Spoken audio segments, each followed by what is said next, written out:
2025 11th Tamil new text புக்கில் இயல் 2ஓட இலக்கண தேர்ச்சிக்குள் இந்த வீடியோவில் பார்க்க போகிறோம். இலக்கண தேர்ச்சிக்குள் ஃபர்ஸ்ட் கொஸ்டின், குற்றிய லுகர புணர்ச்சியை எடுத்துக்காட்டுடன் விளக்குக. இதில் உங்களுக்கு குற்றிய லுகர புணர்ச்சி, அதுக்கு உங்களுக்கு நான் என்னதான் எக்ஸ்பிளைன் பண்ணாலும் கண்டிப்பாக இது உங்களுக்கு புரியாது.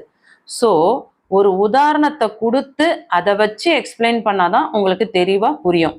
நான் ஃபஸ்ட்டு ஒரு உதாரணத்தை உங்களுக்கு சொல்லிடுறேன், அதுக்கப்புறம் அதை நான் எக்ஸ்பிளைன் பண்ணுறேன். சரிங்களா?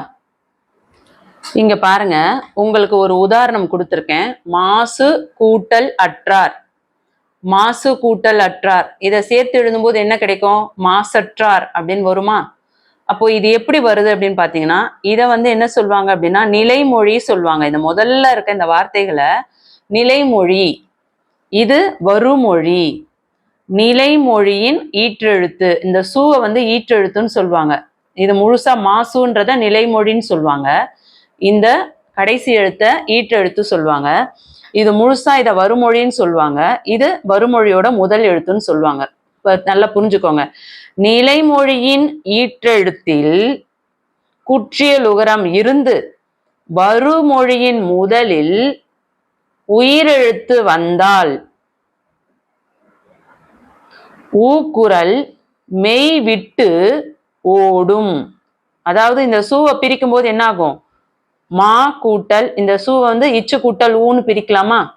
இங்க உயிரெழுத்து வரும் பொழுது இந்த உகரம் மெய்யெழுத்தை விட்டுட்டு ஓடுமா. திரும்பவும் சொல்றேன் பாருங்க. நிலைமொழியின் ஈற்றெழுத்தில் குற்றிய லுகரம் இருந்து வருமொழியின் முதல் எழுத்தில் உயிரெழுத்து வந்தால் ஊக்குரல் மெய் விட்டு ஓடும். இந்த மெய்யை மட்டும் விட்டுட்டு இந்த ஊக்குரல் மெய் விட்டு ஓடும் அப்படின்னு சொல்றாங்க. உயிர்வரின் ஊக்குரல் மெய் விட்டு ஓடும். உயிர்வரின் ஊக்குரல் மெய் விட்டு ஓடும். இந்த இடத்துல இந்த விதி இங்க செயல்படுது. இப்ப புரிஞ்சுதுங்க? அப்போ என்ன ஆகும்? சூவை இச்சு கூட்டல் ஊன்னு பிரிக்கிறோம். அப்போ இந்த ஊ விட்டு ஓடும்னா அப்ப இச்சு மட்டும்தான் பேலன்ஸ் இருக்கும், இது போயிடும். ஸோ மா இச்சுன்னு மட்டும் நிற்கும். மாச் கூட்டல் அற்றார். இப்ப என்ன ஆகும்? நிலைமொழியின் ஈற்றெழுத்தில் மெய்யெழுத்து இருந்தால் இது என்ன சொல்லுவாங்கன்னா உடல் மேல், இது இச்சு மட்டும் மெய்யெழுத்துன்னு இருக்குன்னு வச்சுக்கோங்க, இதை உடல் சொல்லுவாங்க. உடல் மேல் உயிர் ஒன்றுவது இயல்பே. இந்த விதி இங்க செயல்படும். இங்க வெறும் மெய்யெழுத்து மட்டும் இருக்கு அப்படின்னா, இங்க ஒரு உயிரெழுத்து வருது அப்படின்னா இந்த மெய்யெழுத்து கூட இந்த உயிரெழுத்து என்ன ஆகும்? உடல் மேல் உயிர் ஒன்றுவது இயல்பே. அப்ப இந்த இச்சும் ஆவும் என்ன ஆகும்? சேரும் பொழுது சான் மாறிடும். அப்போ மாசற்றார் வந்துச்சுங்களா? புரியுதுங்களா? மாசு கூட்டல் அற்றார் மாசற்றார்.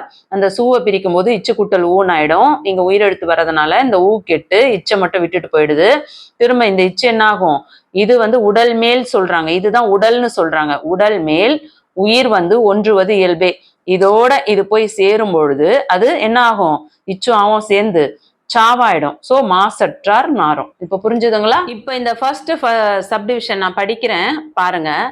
நிலைமொழி ஈற்றில் குற்றிய லுகரம் இருந்து வருமொழி முதலில் உயிர் எழுத்து வந்தால் நிலைமொழி ஈற்று உகரம் நீங்கி மெய் நிற்கும். அந்த மெய்யுடன் வருமொழி முதல் உயிர் சேர்ந்து புணரும். எடுத்துக்காட்டு, மாசு கூட்டல் அற்றார் மாசற்றார். முதல்ல என்ன விதி செயல்படுது? உயிர்வரின் ஊக்குரல் மெய் விட்டோடும். அப்ப இச்சை மட்டும் விட்டுட்டு ஊ ஓடி போயிடும். மாச் கூட்டல் அற்றார்னு ஆயிடும். திரும்ப அந்த இச்சுன்ற உடல் மேல ஆ என்ற உயிரெழுத்து சேர்ந்து மாசற்றார்னு மாறும். உடல் மேல் உயிர் ஒன்றுவது இயல்பே. இது இரண்டாவது விதி. முதல் விதி உயிர்வரின் ஊக்குரல் மெய்விட்டு ஓடும். இரண்டாவது விதி உடல் மேல் உயிர் ஒன்றுவது இயல்பே. கண்டிப்பா இது உங்களுக்கு தெளிவா புரிஞ்சிருக்கும்னு நினைக்கிறேன். இது புரிஞ்சிருந்தா ஆன்டிக்காக ஒரு லைக் கொடுங்க பார்ப்போம். இதே போல செகண்ட் சப்டிவிஷன் பாருங்க. நிலைமொழி ஈற்றில் குற்றிய லுகரம் இருந்து வருமொழி முதலில் யகரம் வந்தால், யகரம் அப்படின்னா யாதான் யகரம் அப்படின்னு சொல்லுவாங்க. யகரம் வந்தால் உகரம் இகரமாக திரியும். இத உதாரணத்தோட விளக்குறேன் பாருங்க. இந்த உதாரணம் பாருங்க. மாசு கூட்டல் யாது மாசி யாதுன்னு வருது. இது எப்படின்னு பாருங்க. நிலைமொழியின் ஈற்றெழுத்தில் கூற்றிய லுகரம் இருந்து வருமொழியின் முதலில் யகரம் வந்தால் உகரம் இகரமாக திரியும். அது எப்படின்னு பாப்போமா? இப்ப இந்த சு என்ன ஆகும் பிரிச்சா? இச்சு கூட்டல் உ. அப்ப இங்க என்ன இருக்கு? உகரம் இருக்கு. இங்க என்ன வருது? யகரம் வருது. இது நிலைமொழியோட ஈற்றெழுத்து. இதுல இருக்க உகரம் என்னவா மாறுது? இந்த வருமொழியில இருக்க முதல் எழுத்து யகரமா இருக்கும் பொழுது இந்த ஊ என்னவா மாறுமா? இகரமா மாறுமா. இகரமாக திரியும் சொல்றாங்க. அப்ப இச்சு கூட்டல் ஊன்றது இச்சு கூட்டல் ஈன்னு திரியும்னு சொல்றாங்க இங்க யா வரும்பொழுது. அப்ப என்ன ஆகும்? மா கூட்டல் இச்சு கூட்டல் ஊ கூட்டல் யா கூட்டல் யாது. இந்த சு நான் பிரிச்சிருக்கேன் இச்சு கூட்டல் ஊன்னு. உங்களுக்கு புரியறதுக்காக இதை பிரிச்சிருக்கேன். இங்க ஊ வரும்பொழுது இங்க யகரம் வரும்பொழுது இந்த ஊ என்னவாகுது? இகரமாக திரிகிறது. அப்ப என்ன ஆகும்? இகரமாக திரிஞ்சா இச்சு கூட்டல் ஈன்னு சேர்ந்தா என்ன ஆகும்? சீன் ஆகுமா? சீன் ஆகுமா? அப்போ மாசி யாது. இது சி ஆயிடும். மாசி கூட்டல் யாது மாசி யாது. சோ ஆன்சர் வந்துடும். புரிஞ்சுதுங்களா? நிலைமொழி ஈற்றில் குற்றிய லுகரம் இருந்து வருமொழி முதலில் யகரம் வந்தால் உகரம் இகரமாக திரியும். எடுத்துக்காட்டு மாசு கூட்டல் யாது மாசி யாது. ஊக்குரல் எவ்வரின் இய்யாம். இதுல இந்த விதி செயல்படுது. ஊ என்னவா மாறும்? யா வரும்போது ஈன்னு மாறும்னு சொல்றாங்க.